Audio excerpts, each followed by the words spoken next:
Hello കൂട്ടുകാരെ, ഇന്നലെ UK general election ആയിരുന്നു. നമ്മളുടെ കൗൺസിൽ മേയറിനെ തിരഞ്ഞെടുക്കാനായിട്ടും റെപ്രസെൻറ്റേറ്റീവ്സിനെ തിരഞ്ഞെടുക്കാനായിട്ടും പോലീസ് ആൻഡ് ക്രൈം കമ്മീഷനൊക്കെ തിരഞ്ഞെടുക്കാനുള്ള ഇലക്ഷൻ ആയിരുന്നു ഇന്നലെ.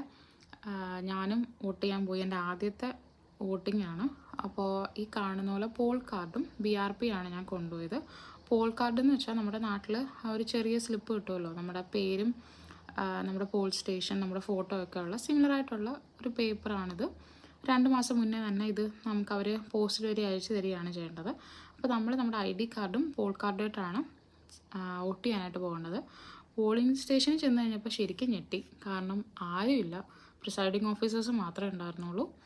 അവിടെ ചെല്ലുമ്പോൾ അവരൊരു പേപ്പർ തരും, നമ്മൾ ID ചെക്ക് ചെയ്യും, പേപ്പർ തരും. ആ പേപ്പറിനകത്ത് റെപ്രസെൻറ്റേറ്റീവ്സിൻ്റെ പേരുണ്ട്. നമ്മളത് ക്രോസ് ചെയ്യുക, ബാലറ്റ് ബോക്സിലിടുക. നാട്ടിലത്തെ പോലെ മഷിയൊന്നും കയ്യിലിടുന്ന പരിപാടി ഇവിടെ ഇല്ല.